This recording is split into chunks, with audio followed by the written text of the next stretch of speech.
No sistema circulatório humano, a gente tem algumas características que são bem peculiares, né? Primeiro, a primeira busca é pelas características gerais, né? Então, como eu já tinha colocado na aula relacionada ao sistema circulatório dos animais, o nosso sistema circulatório, ele é associado, na verdade, a gente tem que pensar que ele é associado a dois outros sistemas muito importantes, tá? Que são o sistema respiratório e o sistema excretório. Ah, tá. Por que o sistema excretório é importante, Fabrício? O sistema excretório é importante porque ele regula o que a gente chama de volumia, ou seja, a quantidade de água e a quantidade de íons que circulam no seu sangue. A quantidade de água é determinada por um hormônio produzido no cérebro, chamado ADH, tá? Produzido lá na neurohipófise do hipotálamo. E os íons, eles são separados ou segregados e filtrados no rim a partir da ação da aldosterona. Então, quando a gente fala sobre pressão arterial, a gente obrigatoriamente tem que entrar em sistema excretor. Por quê? Porque quem regula a quantidade de água no seu sangue, o volume de água no seu sangue e a quantidade de íons está relacionado ao sistema excretor, tá? Então, o nosso sangue, a nossa estrutura do sangue, só lembrando, ela é dividida em plasma, que é a parte fluida, ou seja, partindo daquilo que se estuda no primeiro médio, é matriz celular, é aquela matriz intercelular de tecido conjuntivo. Aliás, o sangue é o tecido conjuntivo mais líquido que existe. Então, você tem o plasma, aproximadamente 55% do nosso sangue é plasma e 45% é célula, tá? Elementos celulares, basicamente hemácias, leucócitos e as suas variações morfológicas, né? Basófilos, monócitos, plasmócitos, todos eles, né? E plaquetas, que são de coagulação. Então, eu tenho a hemácia de transporte, leucócito de defesa e a plaqueta de coagulação sanguínea. O nosso vaso sanguíneo, ele está relacionado, como eu disse, ao sistema excretor, exatamente porque mais íons geram para mim mais pressão arterial. E aí, essa pressão arterial ela é extremamente negativa, porque ela aumenta o diâmetro do vaso. Por quê? Como eu disse, a artéria é menos elástica, então ela pode romper, tá? Que é uma coisa que pode acontecer. Veia é mais elástica, além das válvulas que ela apresenta. E os capilares sanguíneos, eles têm um calibre muito, muito pequenininho, então eles se rompem muito fácil se a pressão arterial for muito grande. A nossa pressão, ela é de 120 milímetros de mercúrio por, normalmente, 80, 90 milímetros de mercúrio de pressão, que a gente chama de PA, né? Pressão arterial. Essa pressão, ela se dá por dois movimentos feitos pelo coração, que são chamados de sístole e diástole. A sístole é a contração tanto do átrio quanto do ventrículo. E a diástole é o relaxamento. Na sístole, eu expulso o sangue da cavidade. Na diástole, eu recebo sangue de outra cavidade. Então, o átrio direito, ele tem sístole e diástole. O ventrículo direito tem sístole e diástole. O átrio esquerdo tem sístole e diástole. E o ventrículo esquerdo também, sístole e diástole. Só que tem um detalhe. Todos que têm, né, no caso, como eles têm sístole e diástole, o que a gente tem que entender é que quando há a sístole atrial direita, eu tenho diástole ventricular direita. Quando eu tenho sístole atrial esquerda, eu tenho diástole ventricular esquerda. Então, é sempre alternado, tá? Quando um está em sístole, o outro está em diástole. Por quê? Porque o sangue tem que passar do átrio direito para o ventrículo direito. E o sangue tem que passar do átrio esquerdo para o ventrículo esquerdo. Então, quando o ventrículo direito, por exemplo, entra em sístole, significa que o átrio direito entrou em diástole, e assim por diante. Então, essa pressão exercida e essas diferenças entre sístoles e diástoles, elas são antagônicas entre todos eles, né? Entre todos eles, entre as 4 cavidades. Então, quando uma está em sístole, a outra em diástole. Quando a outra está em diástole, a outra está em sístole. É ela que determina o tum-tum do seu coração, tá? E a pressão arterial, a pressão de sístole é maior que a pressão de diástole, tá? Então, a pressão arterial de sístole, ela é maior do que a pressão arterial de diástole. E a pressão maior é a sistólica, é a sístole ventricular esquerda, que é do ventrículo esquerdo. Aliás, um detalhe, já caiu isso em vestibular, principalmente da Unicamp. Qual das 4 cavidades cardíacas humanas é mais musculosa? É o ventrículo esquerdo, porque ele tem que empurrar sangue para todo o coração. Então, guarde esta informação na sua mente, tá? Então, a nossa veia, ela é formada por 3 camadas, tá? É de musculatura lisa, portanto, tem contração involuntária, e normalmente ela está entre a musculatura esquelética, ou seja, entre o tecido muscular, tá?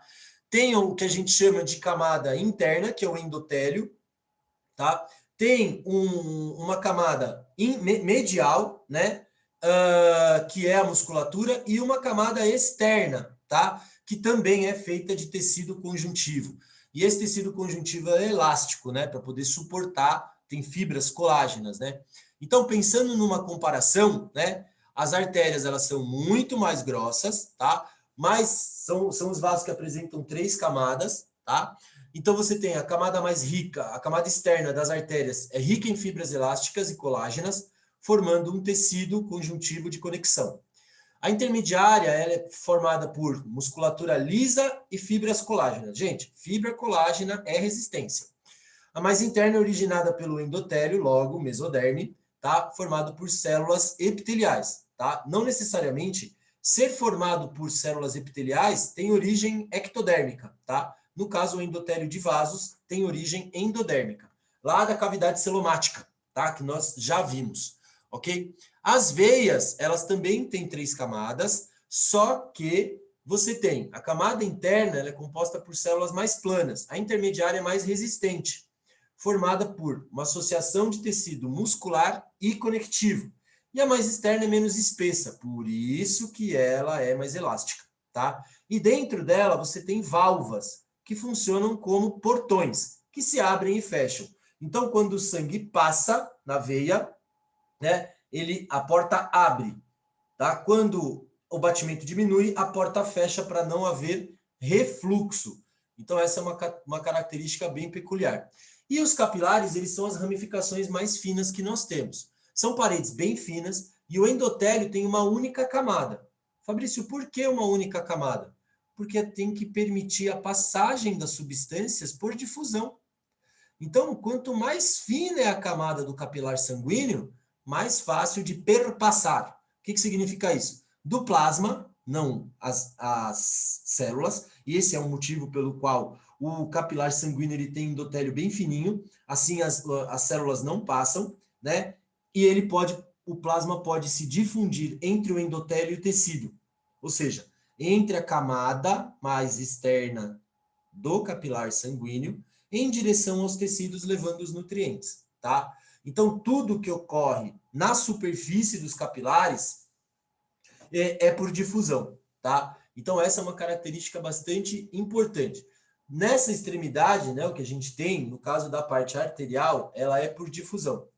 Na parte venosa, né, na extremidade venosa, acontece o processo inverso, tá? Ocorre por diferença de pressão osmótica do plasma, tá? E aí a pressão empurra para dentro. Para dentro da onde, Fabrício? Para dentro do vaso, para dentro do capilar. Lembrando que você tem capilar venoso e capilar arterial, ou arteríola e vênula. Eu não gosto dessa expressão, prefiro capilar arterial e capilar venoso. O seu coração, então, ele é formado por 4 cavidades cardíacas, 2 átrios e 2 ventrículos, onde, do lado direito, você tem a chegada da veia cava superior, veia cava inferior, tá? Que chega no átrio direito. Você tem uma válvula, tá? Que separa o átrio direito do ventrículo direito, que é chamada de válvula atrioventricular. Muito chato esse nome. Válvula tricúspide, porque ela tem 3 camadinhas, né? Então ela é formada por uma estrutura tripartida, tá? Válvula tricúspide, que separa o coração, né, o átrio direito do átrio esquerdo. Do lado, o átrio direito do ventrículo direito, perdão. Do lado esquerdo, eu tenho a válvula bicúspide, porque ela tem duas películas, né? Então, ela tem duas películas que separam o átrio esquerdo do ventrículo esquerdo, tá? Eu não chamo mais de artéria aorta, eu tenho o hábito agora de chamar de tronco aórtico. Por que tronco? Porque na ponta da aorta você tem ramificação. Nós temos várias artérias importantes. Eu vou citar algumas. Artéria, que é a jugular, né? Artéria coronária esquerda e direita, que é a que vai para o cérebro. Você tem artéria braquial, que vai para os braços. Artéria renal, que passa pelo rim. Artéria femoral, que é a do fêmur, que é aquela que desce com as coisas para as pernas, tá? Que desce com o sangue para as pernas.